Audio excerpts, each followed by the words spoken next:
Angelic. Doesn't Don't he? I? Bright light. What was the name of I that? may have to. Heaven Can I may have Wait? Is that new Heaven Can? camera. Derek's version of Heaven Can Wait.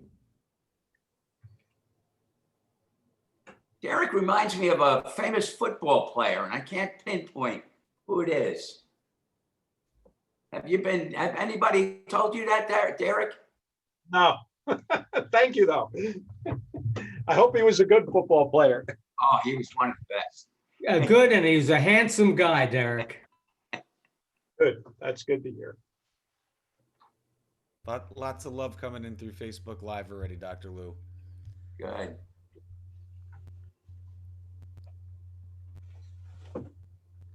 Where are all of you right now? Derek, are you in New Jersey? I am. I'm on right on the Jersey Shore. Oh, where? Which So shore? I'm in Brielle. Oh, I lived at Long Beach Island. Oh, okay. I know it well. I'm an LBI guy. That's this area and that's the real shore. The people from Philly, they go right down South Jersey and call it the shore. That's not the shore. That's right. We were very lucky here in Vero Beach because we just got a Wawa. And those of us from the Jersey area, the Pennsylvania area, knew what Wawas were. And people down here, they said, "What's a Wawa?" And when they found out, there's 160 Wawas now in Florida. Wow. No, they're popping up everywhere. But Yeah. you get your Wawa coffee now, which is the best coffee there is, right? That's right.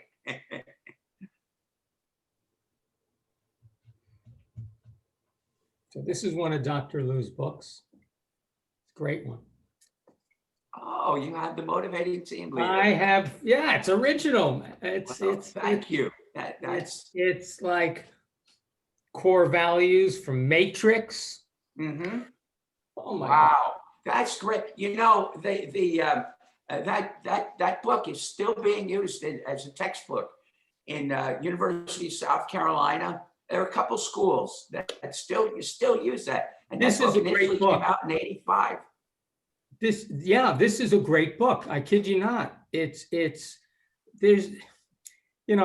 not a lot new under the sun, guys. We know this, and I'm not BSing. This covers the waterfront. It's great. Great. That's interesting you say, Andrew, because when I was writing that, I said, I want to make this as practical as possible. 10 points to remember in each of those chapters. And there are now in the world, that book has been updated. I have only, the book's not in print anymore. I only have about 40 of them left. So I treasure that book. It has a little bit of different cover, but the same content. Yeah, no, it's really, I was doing a seminar down in Texas 2 years ago, and I took the book with me just because I wanted to, brush up on the thing. I literally almost use it chapter and verse. It's great.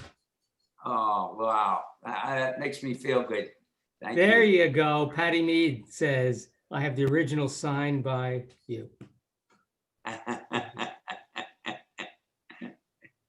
It's good. And listen, for everybody that's just jumping on now, Dr. Lew and the BBR are going to have another contest coming up. So we have some fantastic Psy-Cosmetologist signed books, which, it's amazing that how much, and like Andrew said, not much changes, but how much the book, how many people we've met that have read it, but how it holds up.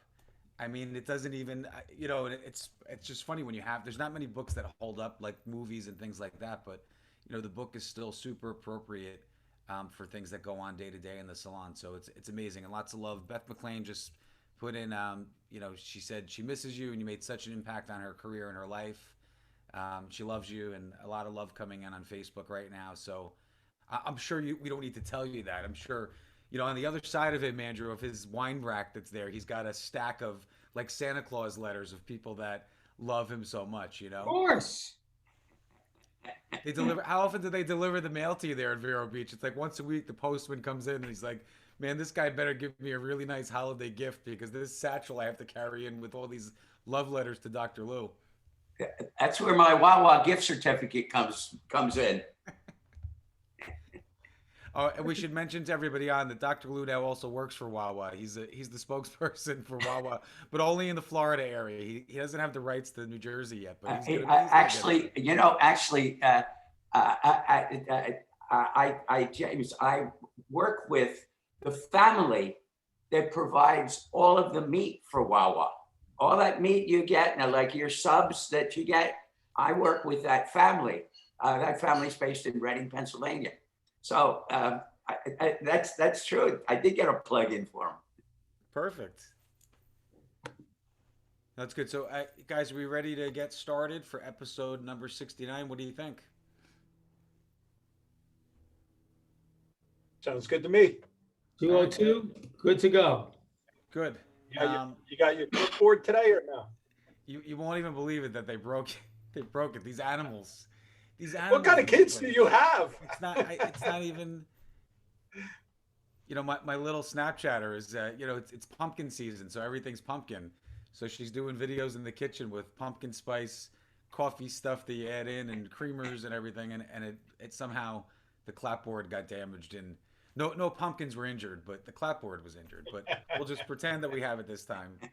But Okay, yeah, everybody, welcome to episode number 69 of the BBR. Dr. Lew, thank you so much for gracing us with your presence. And thanks to his daughter, who's hiding somewhere in the background, that is his Zoom engineer that makes sure that he's up and running. But we're really happy to have you. And listen, I've been on every call that I think you've been on during COVID, through every beauty brand and different things. And you were on Oscar's call. I mean, it's so nice to see you. And it's funny how the people that are jumping on all have that same resonating love for you, and it's not just that they love what you think and what you say, it's how it impacted their careers, and that's what we're all about. We want to make sure that we bring really good content so that we want them to be able to go back and say, hey, what do you remember about COVID after we're all vaccinated and masks no more, and hopefully they'll remember great calls and things like this with someone as infamous as you. Thank you so much.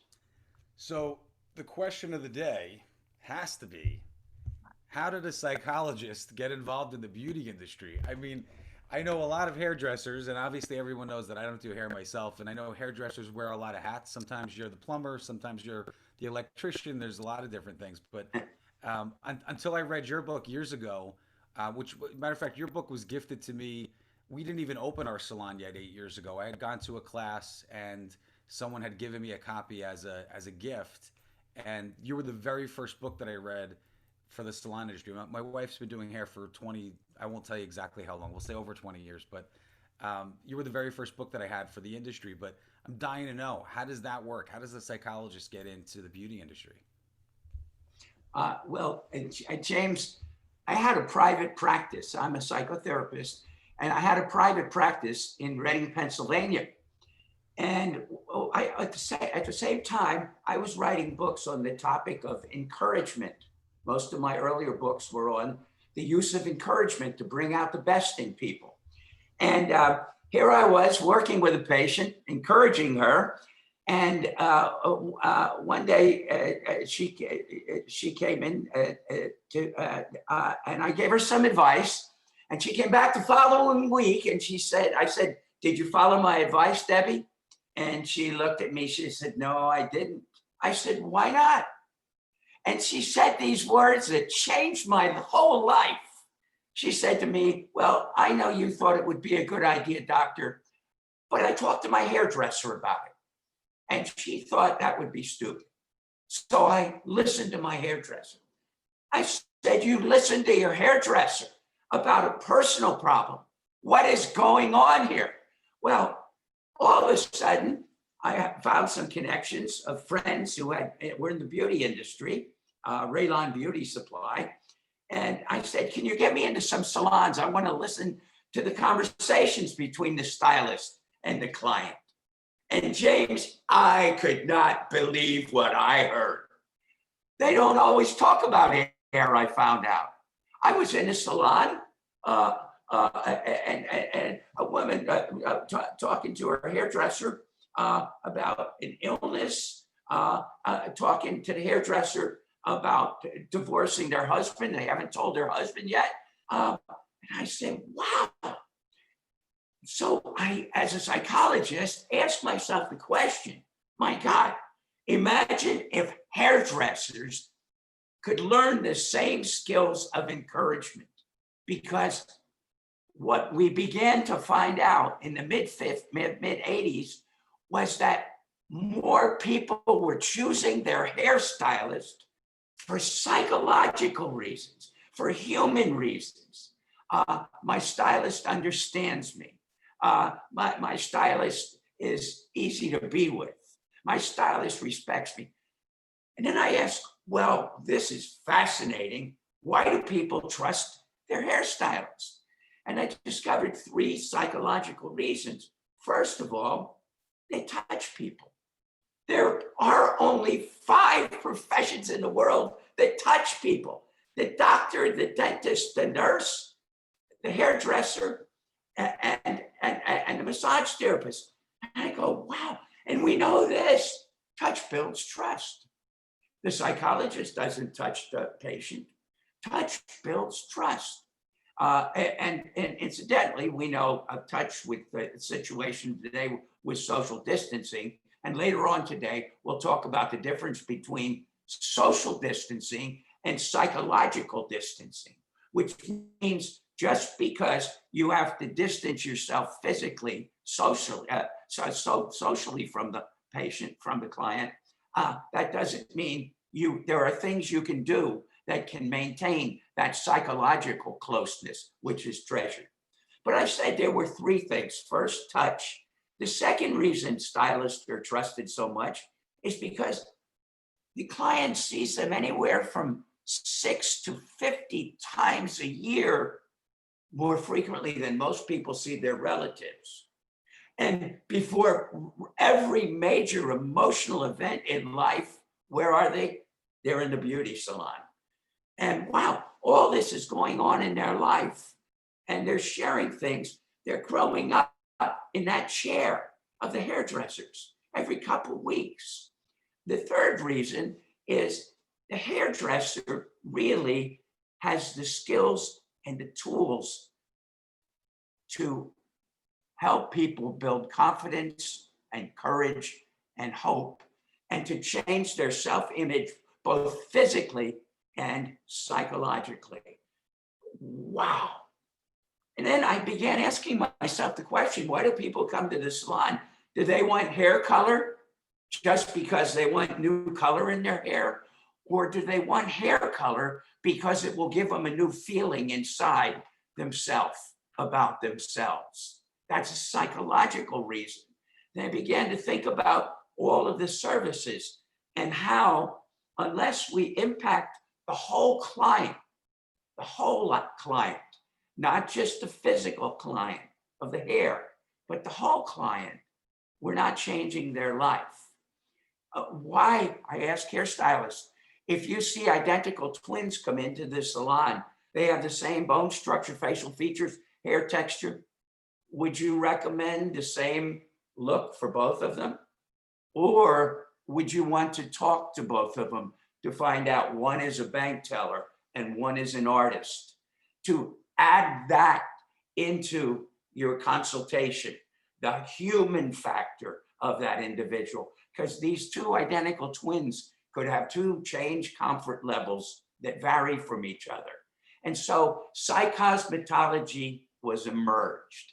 And I tell hairdressers, when people ask you what you do for a living, look in their eyes and say to them, what do I do? cosmetically and psychologically transform self-images and destinies of fellow human beings. I'm a Psy-Cosmetologist. And so the story of Psy-Cosmetology began with this equation. The physical things that you do, the technical factors that you went to school for, to 2,000 hours or so that every hairdresser is going to school, they learned in school. Plus, now we bring in the human factors, the study of psychology, for two reasons. Number one, to help build inner security in the hairdresser, which psychology can do, as they're going to see today. People listening today, in a half hour from now, are going to be so much more ready to deal with not just challenges in the salon, but in their whole life, in all 24 hours a day. And not only the inner security skills, but the human relations, interpersonal skills. And I know, Andrew, you're interested in interpersonal skills as well. The interpersonal skills, the 6 most important ones in relating to people in order to create a condition of feeling safe and connected to the stylist and energized by the stylist, excited by the stylist, feeling important inside themselves, and finally courageous to take on that new look and to become all that they're capable of becoming. So that's basic background on Psy-Cosmetology. And remember that equation, never forget that. The technical skills that you acquire in school and at beauty programs, and the human skills. And our 45 minutes together today is all on this factor of this new era of ideas that I'd like to talk about today.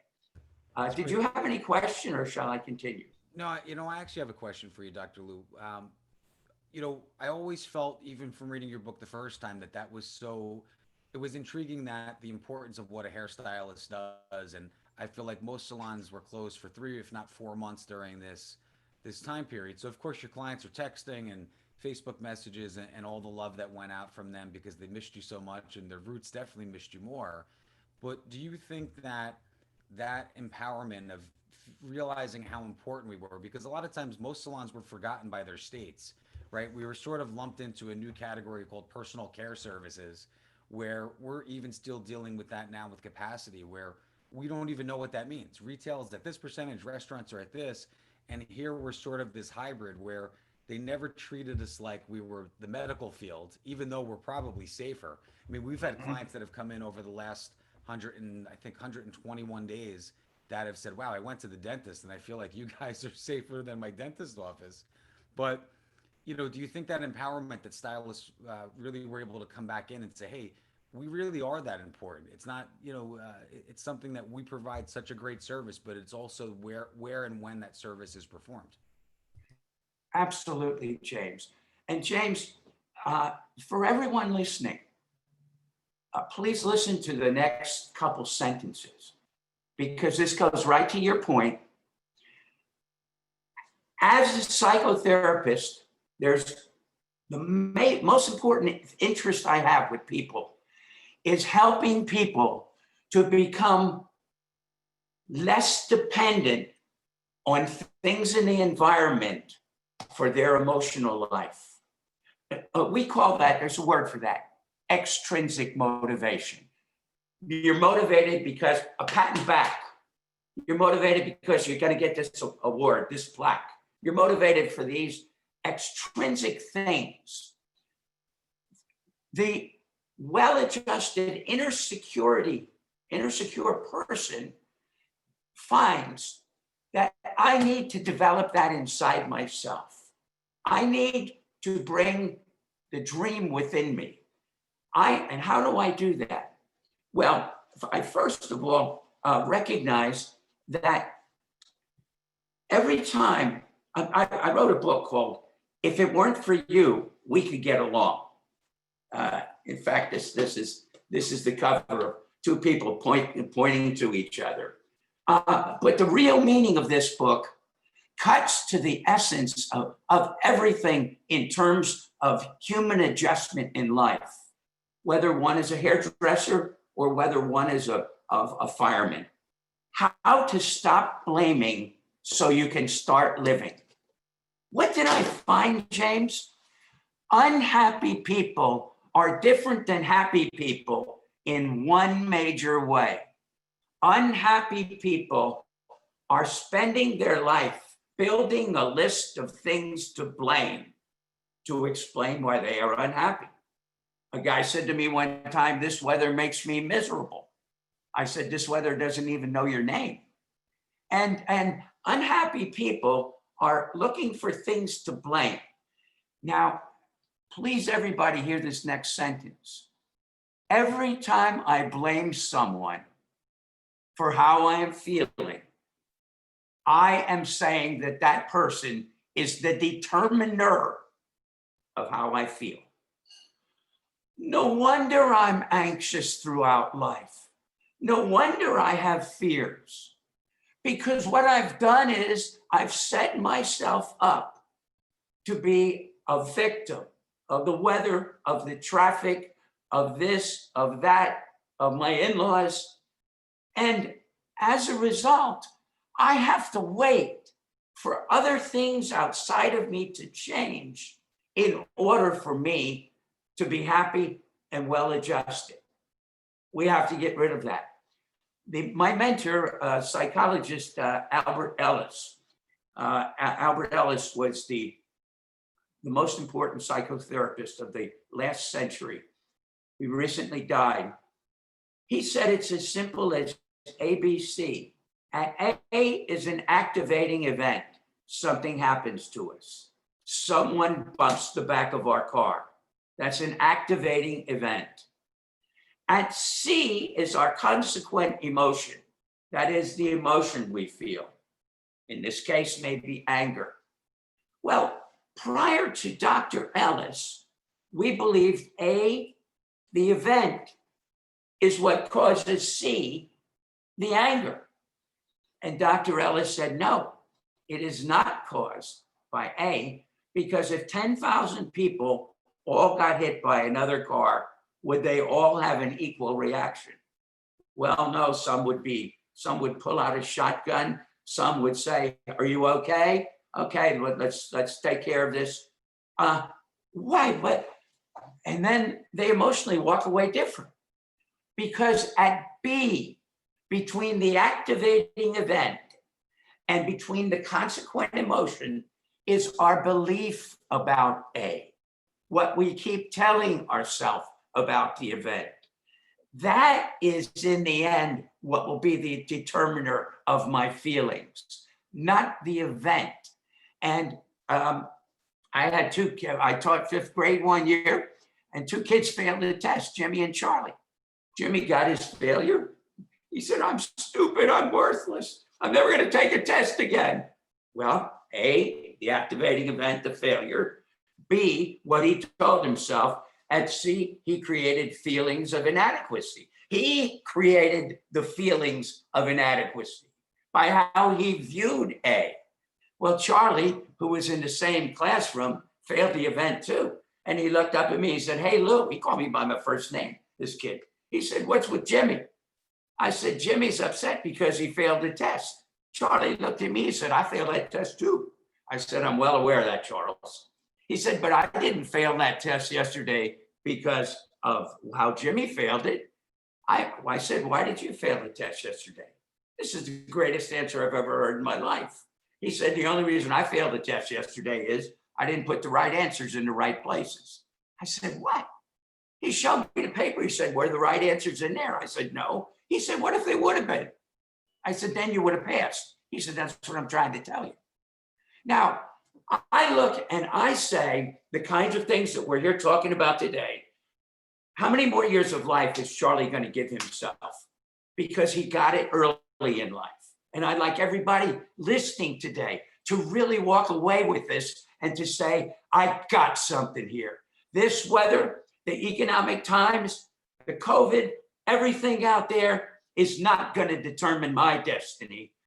I'm in charge because you see, at B, ABC, at B, I have my human nature, and that's my ability to think, to dream, to create, to decide, to determine, to invent. All of those are the human tools I have. But when I just respond automatically to the bump of the car or to the failure or the setback, then I'm using my animal nature, which is just my conditioned self without the use of my higher human nature, my unlimited creative mind, my passionate heart, and my constant awareness that I choose to walk to the right or walk to the left, and I receive a different destiny because of that choice, a different destination. Now, James, that was one point I'd like to make, that intrinsic motivation. I'd like to make one more on this as well. I believe that it is up to every person in life to create meaning for themselves. That is, I believe if I had a salon, I worked with Matrix for 30 years, and everyone there, they knew it was important that when I am going to work, it is my job to keep myself going. If I'm an educator, I don't say my students aren't motivated. That's my job. My job when I'm in front of a class is to energize the students, to motivate them. I don't go through life and say my clients aren't motivated for new looks. That's my job. Now, what happens if I'm saying my salon owner doesn't motivate us? What am I saying? I'm saying I'm giving away this great opportunity to guarantee that every single day I come into the salon, I'm going to be extremely motivated. Why? Because I'm the determiner of that. My drive-in and the traffic and the lack of coffee, they're not going to determine my day. I determine my day. And when I realize that opportunity, all of a sudden, I start taking care of myself. I start dressing better. I start taking care of my hair. And I go into the salon and the mood shifts. The great psychologist B.F. Skinner said, we are products of our environment. For how long? Until the day we say, no, my environment's going to be a product of me. I'm going to create smiles by the way I walk into the salon. Everybody who sees me is going to be uplifted. Why? Because I want to change the environment I'm in right now. And I'm going to be active about doing this. So that decision and realization that not only do I have the inner security to handle whatever anything, anyone in life ever dishes out at me, I can handle it.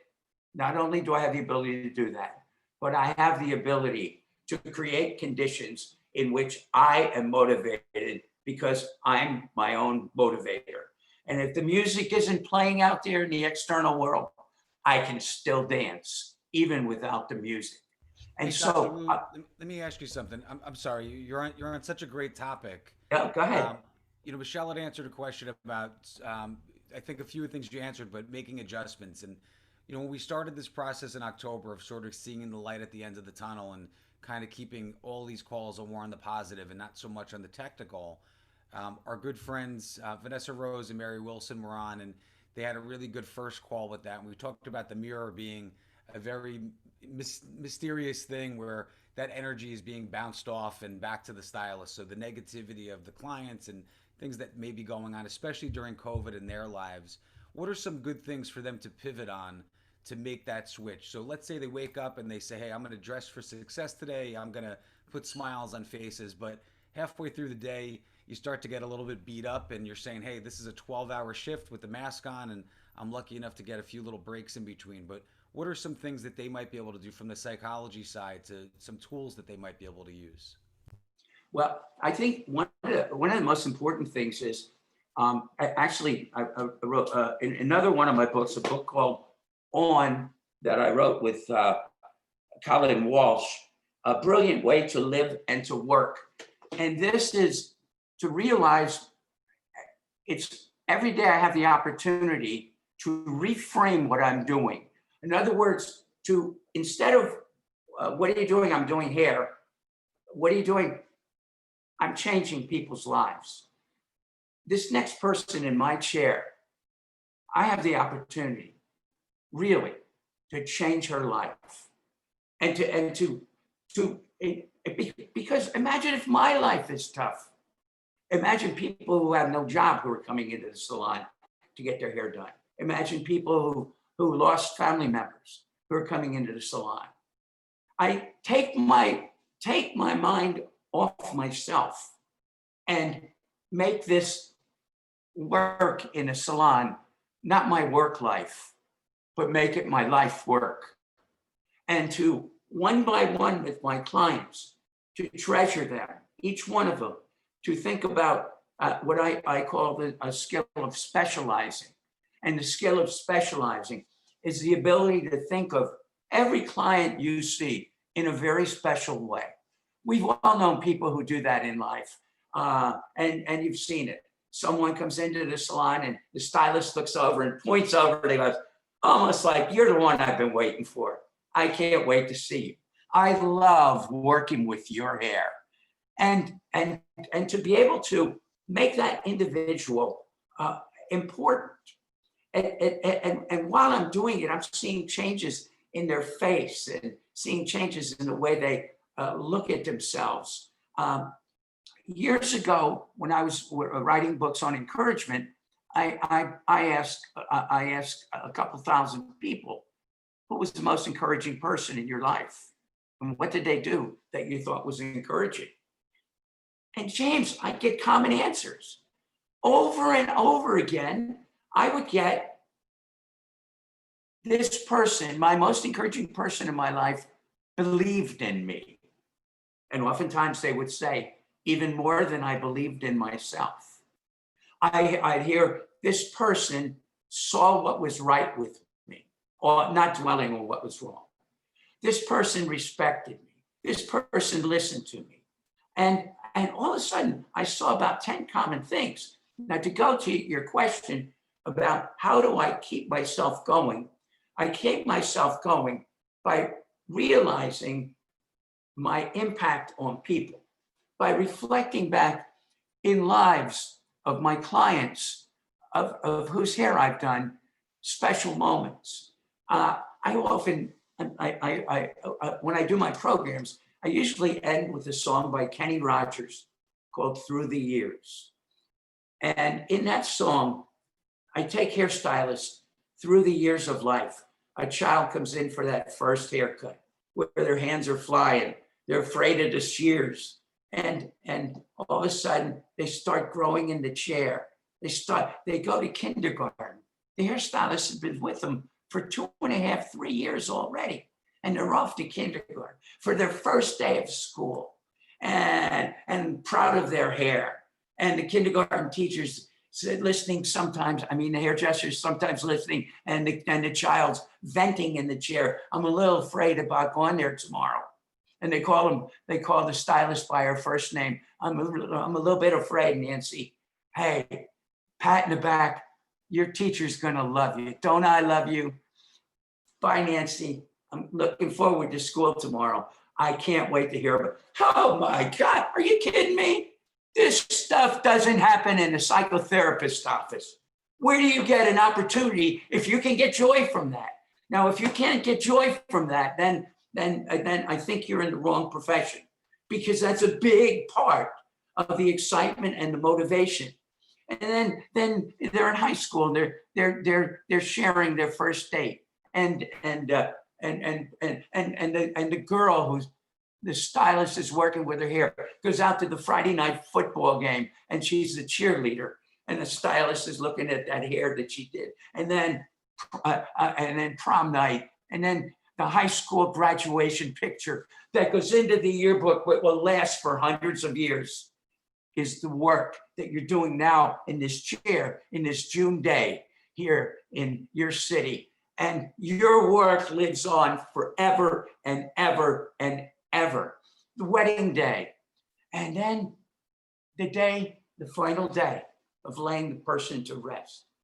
My God, there's nothing like this rich profession that all of you have. And as salon leaders and as salon managers, if this isn't talked about in every single meeting, the idea of we need to build an encouraging culture in our salon. And what does that do? Everybody brings out the best in each other, compliments each other's work, goes to clients in the other person's chair and say, "Oh, I love the way she did," and helps out each other. And instead of break time having it be a gripe session, how intelligent is that? How intelligent is that to, at break time, us bringing each other down about how miserable this work is right now and how tough life is? One doesn't have to be extremely bright to realize that doesn't work. In your life, you say to me, you say to someone, or you say to yourself, every time I think about things this way, it really depresses me. Well, I have a little advice for you then. I think you've already solved the problem here.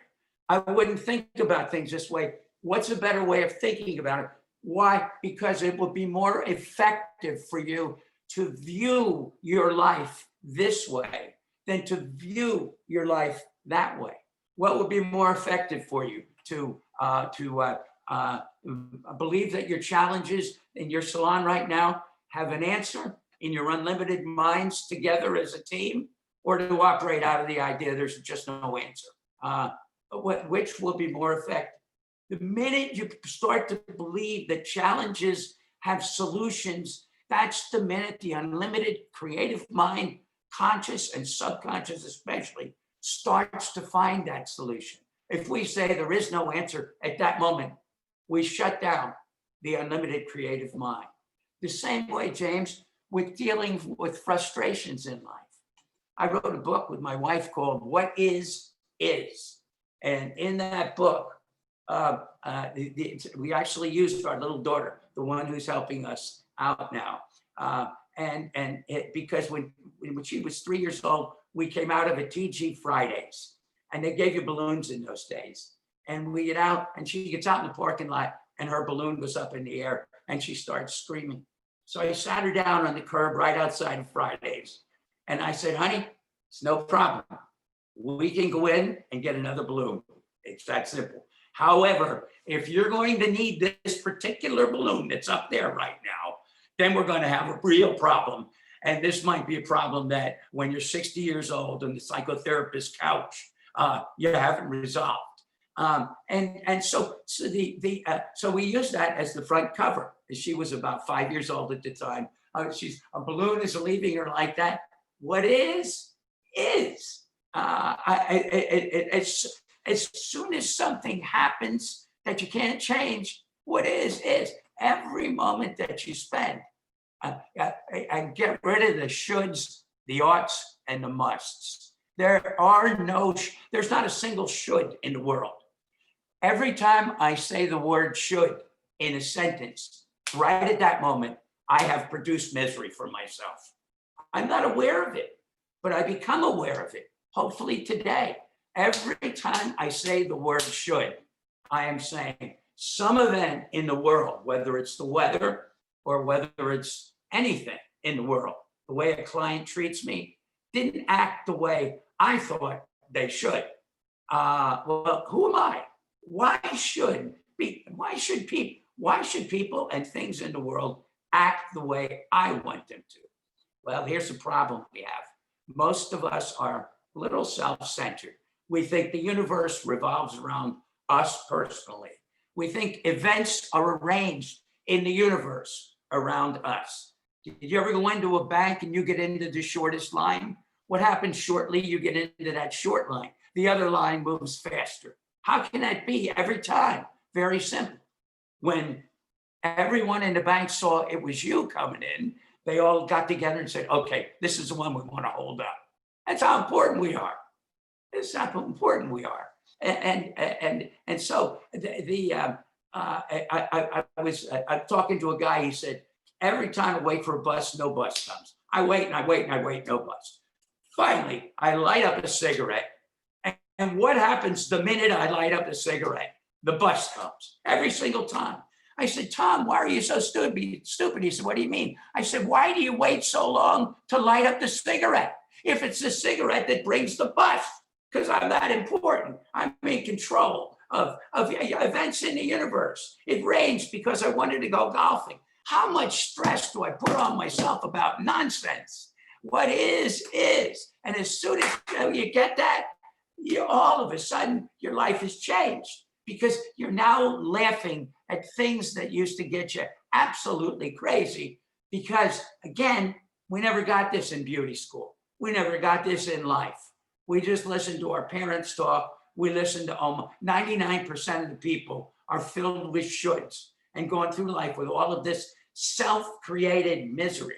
And it need not be, because there's a beautiful life, no matter what external circumstances are, that we can live. But we have to use our resources of our mind, our unlimited mind, and our passionate heart.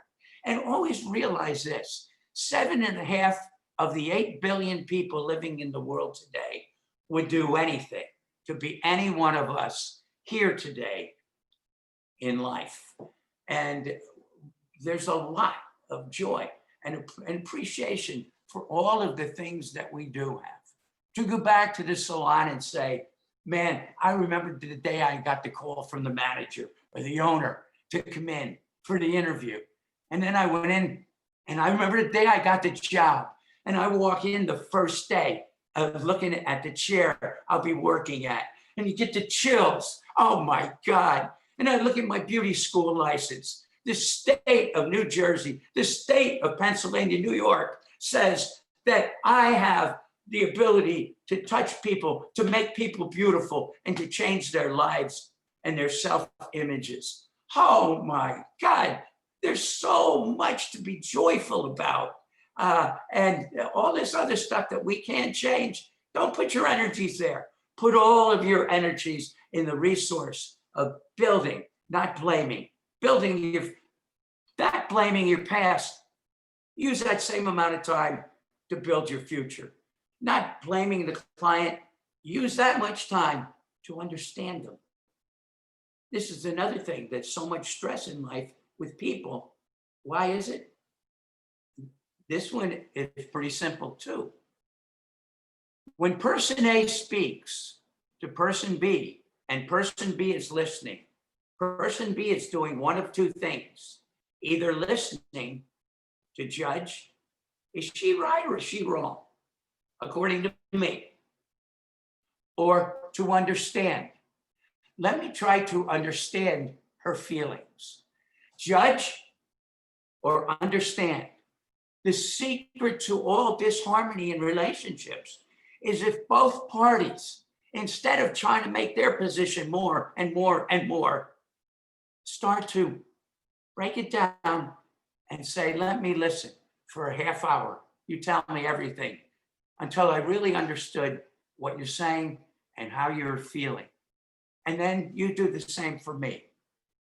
And in that hour's period of time, something will have been done. That's called communication. As opposed to every time someone speaks and I judge them, what do? I start to miss some information because they start changing the message, because they may start telling me what they think I want to hear. This is why people aren't honest with each other. People would be honest with each other if the party listening would be a listener for understanding. Little boy comes home from school, says, Mommy, that mean teacher yelled at me in front of all the other kids. What do most parents say? What did you do? What does the kid say? Nothing. How old will I have to be to realize if I say to somebody, what did you do? They're going to say nothing. I hope I get it by the time I'm 80. Now watch this. Not judging, little boy. That mean teacher yelled at me in front of all the other kids. Let's take a second and just think about what his world looks like. It's embarrassing. Wow, Billy, it's embarrassing to be yelled at in front of your friends, isn't it? Yeah, Mom. Would you like to tell me more about what happened? Okay, Mama. And notice, would you like to tell me more about what happened is the same question as what did you do? But we want to be effective with people. And psychology gives us all of the tools to do just that. And so in relating to people, a lot of the stress that we have, learn to understand them, learn to read their body language. And another thing, very important, never when you're with a person, put your arms like this on your elbow, out like this. Why? Because this indicates I'm judging. This is what we do before we go into a fight with another person like this. And even though we're being nice to people, we think that we're communicating a different type message. In a message, every time we speak, only 7% of what they get out of that message is from the words. 57% is from our demeanor. Do you love me, Daddy? Of course I love you. Now go outside and play. You see what comes across? The words are, of course I love you. And 38% comes from the tone of voice. And so, wow, when hairstylists learn this, and they learn these little techniques of reading a person's body language, they learn, excuse me, they learn how to read when they say to the client, how do you like your hair? And the client says, oh, it's okay. They learn, no, their body language revealed, they don't like it. Now I can just let them go and maybe never see them again. Or I can, because of this heightened awareness, because of an understanding of psychology, I'm able to raise the question a little bit more. How does a client feel when they're afraid that they're with a real dominating stylist and they're afraid to be honest with them? They just don't come back. How about the feeling of, I love the hair you gave me. However, I don't like the way I was treated. Can you read that in the body language? You'll see something in the body language which comes across. Yeah, it's nice, and that's it. And it comes across if you're looking for that other 93% of the message that's given out when just words are being used otherwise. These are important things. And the hairdresser is an important person in the person's life, realizing this. Think about it. When a client comes to your salon, anybody listening here today, if I was a manager of that salon, everyone coming in, I'd go, yes, oh my God. Out of every salon that they could go to in our city, they've chosen us. They have a doctor, they chose their doctor when their doctor gives them some advice. And if the doctor can give them advice to help them better physically, they want, give me as much as you can. They go to an accountant, and if an accountant has ways of saving them money, they would want that accountant to give me everything that you can. And they've chosen you as a stylist. They've chosen your salon.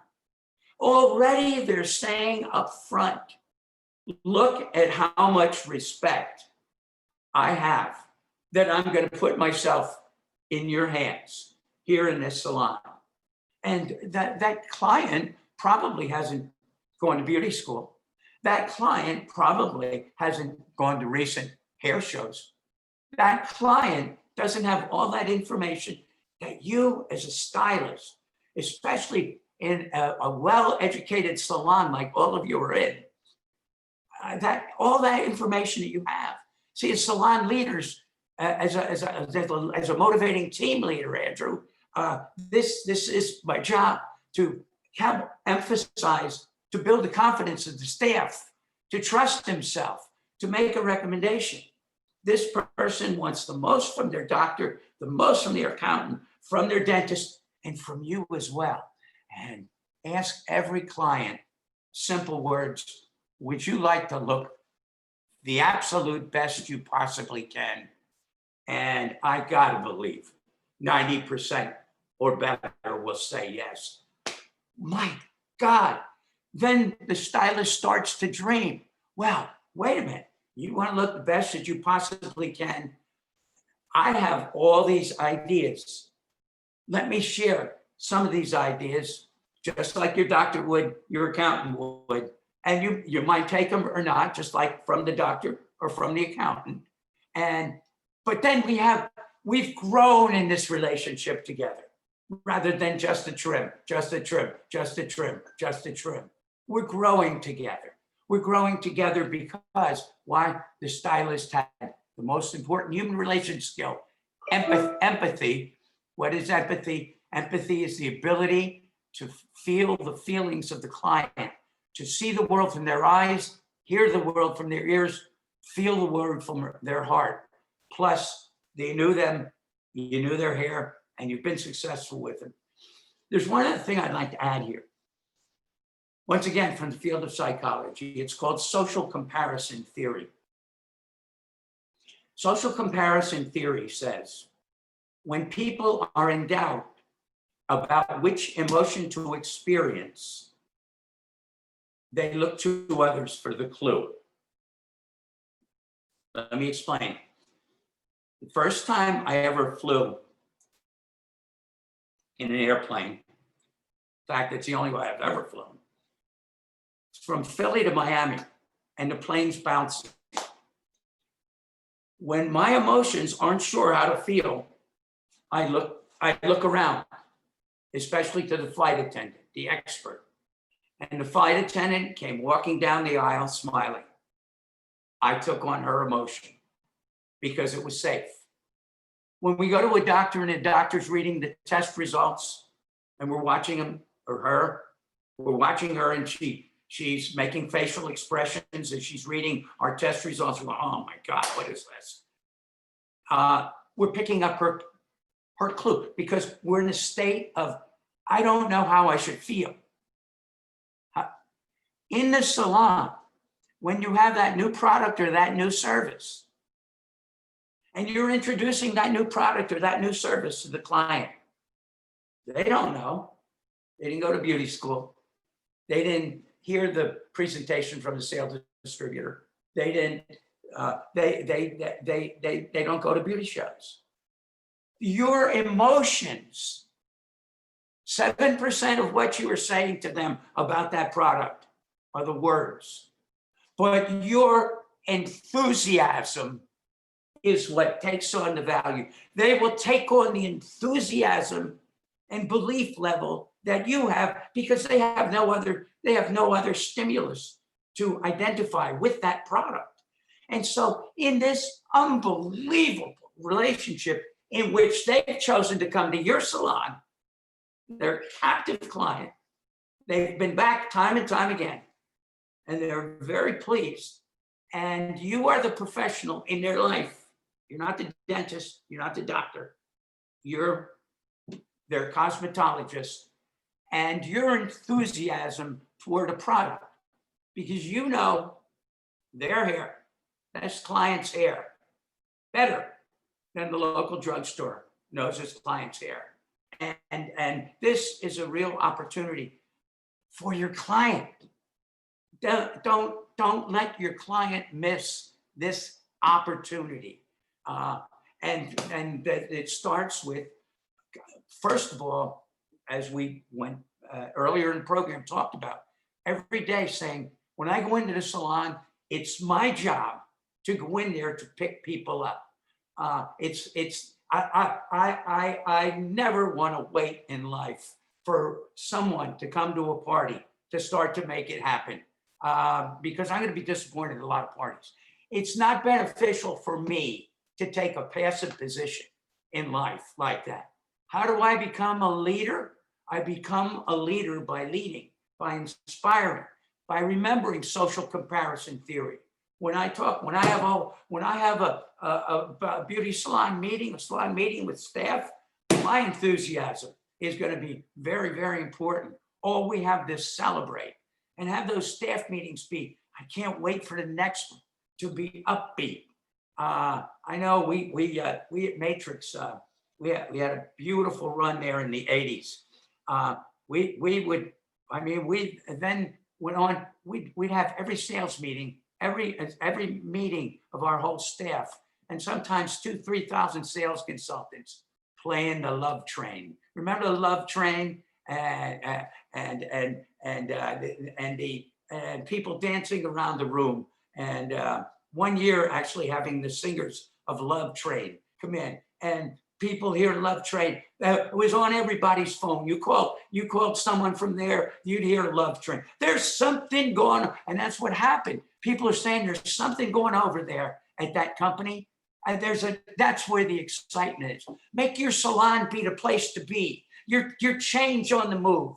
You're the upbeat place. You're the exciting place to be, not the place griping and complaining, the caring place for people. There, I carried on there. There's a long answer to that, to your question 30 minutes ago. It's funny, right? Being in the middle of football season, you see any of these teams, and obviously, in terms of cohesiveness, you can't get a better group of people that are going to get their heads smashed in together as a group and be willing to go into battle. But you see them walk out of locker rooms. It doesn't matter if it's high school, college, professional, and there's always some mantra or something they touch or an old coach is saying as they kind of walk out onto the field. And you start to think about your company mottos and what you stand for. Everybody likes to have these tags on their business cards, but what does your company stand for? Like, when your staff walks in, they say like, hey, this is what we do. We're here to really dig deep and make people look beautiful. And I know Andrew posted that, would you like to look the absolute best you possibly can, what you had said before. And I think that's great. And I think at the beginning of this closure, everybody talks so much about, oh, we have to make changes. We have to raise our prices. We have to do this, which were all necessary for survival. But you can change anything in your salon anytime you want, especially all the owners that are. It's your salon. If you said, hey, listen, we want to change our consultation, and Mary's been coming to you every 4 weeks for the last 10 years, and you say, hey, Mary, we decided during COVID that we just want to try to make the experience better for everybody. So we're going to ask you some things that I probably know, so I might answer them for you, but we want to change that and be consistent in it because we just want it to be an uplifting environment. And tired of the grind of it all, and especially now when salons are slower with capacity, use that to your advantage. It's definitely not a negative. It's something you should be able to reflect on your business and build it stronger and make it more of what your dream was the day you got the keys, right? The day you signed the lease and you said, oh my God, I'm going to have purple chairs and I'm going to do this. Go back to the roots of it. And I think one of the most interesting things that Dr. Lew said was, the day you got your first job and you knew that was going to be your chair and you were going to, that's where you were going to work your magic, and how exciting that is. It's like, it's not even your first, my first car was horrible, so I won't talk about that, but it's not even your first car when you get your license. You get your beauty license and it's your first chair where you're going to impact somebody's, first day of school, or, listen, when they go to the grave. I mean, you have that stretch in between. So I know where Dr. Lew does that at these seminars. It makes every one of you cry, right? And everybody kind of coattailed him because Doug Cox does that now too, and Win Claybaugh. They love to call your mom at the end and make you cry. But you have to think about it. When you look at the life cycle of where you're bringing those clients through, I mean, it's absolutely amazing. It's absolutely amazing. It really is. It really is a joy for me to see hairdressers that love education and are so proud of their profession. The Beatles, in a song called Hey Jude, said, all the movement that you need is on your shoulder. Take a sad song and make it better. And they're saying there's so much, like you just said, we have control over. Why put our time on worrying about things we don't have control over? That's wasted energy. But there's so much we determine in our life that's very, very important.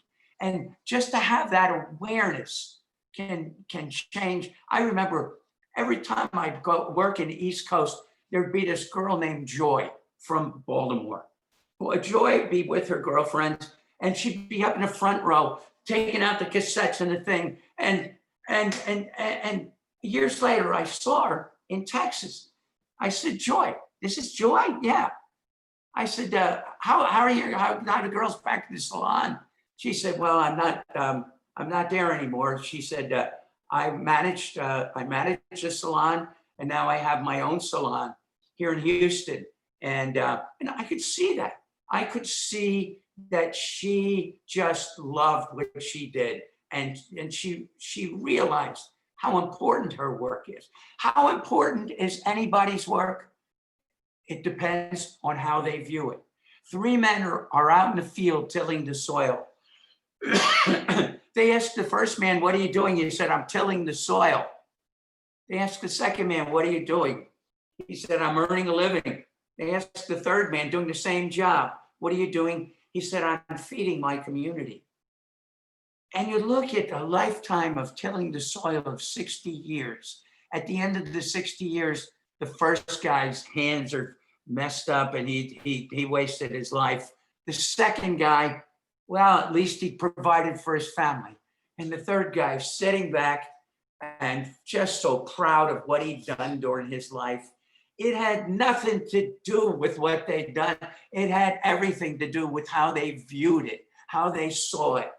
And every single thing, James, that we talked about today, I'd like you to remember this, and everyone out there to remember this.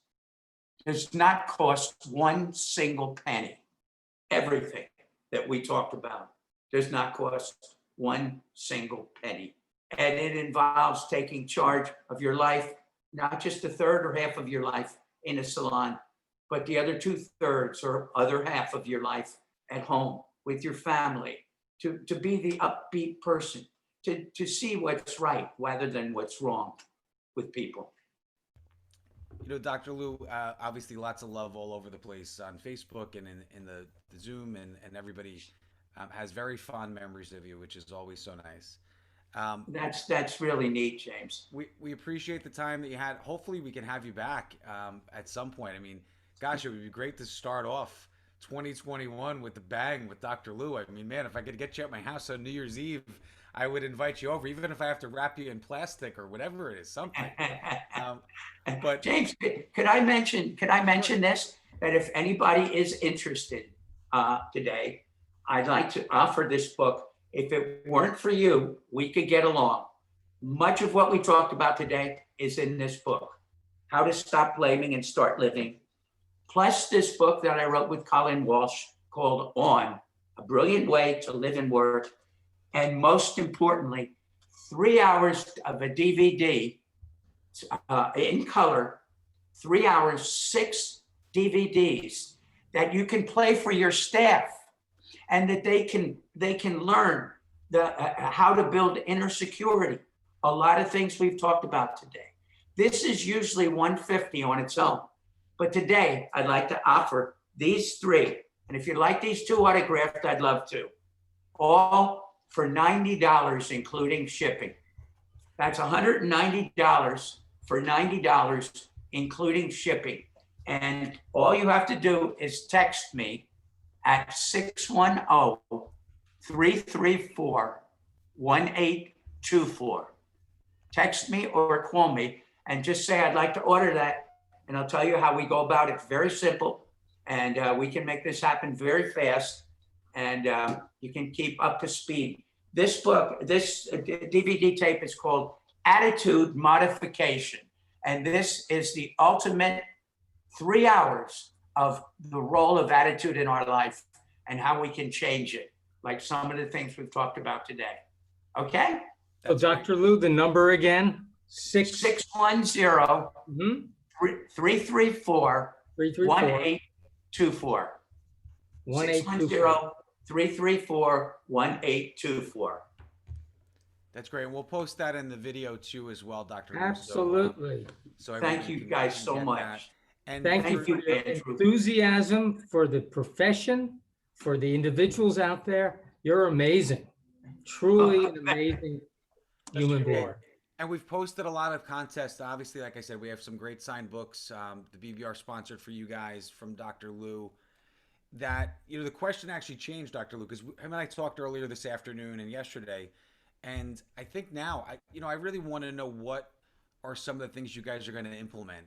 You know, I know we talked about light at the end of the tunnel and some of the, you know, looking towards the future of your business and for the salon industry. But I feel like there were so many notes. I'm like taking them with I'm like, you know, I'm in the home version this time. So Sharpie notes and everything all over Post-its. But I'd love to know something that, you know, hey, was a negative, and we're going to put the spin on it and make it something positive that you guys are doing. And we're going to put that up in the announcements page. We'll call the winners by next week. And, you know, you guys will get a nice signed book. Thank you, Dr. Lew. And I've copied your signature. So if you need me to sign your checks for you or anything like that, I'm pretty good, you know. James, as this evolved today, I think that maybe next time we can talk about building a salon culture. That was my job at Matrix when Matrix initially started, and how you go about, because unless you have a culture, you don't have a last name that everybody shares, same name that everybody shares in the salon, and it becomes incohesive. And you need that cohesiveness for everyone to realize the synergy of a group of people working together. All of us together can do much more than each of us can do alone. And so that might be a topic that we can do sometime next year. And I love it. We'll get that. We're going to start working on our next year's schedule. I mean, wow, the year is almost wrapping up, right? It went by so fast. All it took was a pandemic to make it go like lightning. But Dr. Lew, thank you so much. It was great to have you. Like I said, lots of love on all sides of technology coming your way. Guys, we have some calls we're going to put up coming up over the next few weeks. We've landed Anthony Whitaker, which I know Dr. Lew knows Anthony as well. Yes. He's going to be with us, I think, on the 16th. We have my friend Joe Girard from Canada. So we're kind of expanding from the States into the outside areas. There may be a few calls that are at this 2 o'clock time, which some people seem to absolutely love. So I thank you for getting us off the hook from being on the phone till 10 o'clock tonight, Dr. Lew. Listen, that's my one positive. I don't have to be on the phone at 8 o'clock tonight, but thank you so much. It was a pleasure. Thank you, Dr. Lew. Thank you. Thank you, Andrew, Derek, James. Thanks everybody for showing, and we will see you soon on the BBR.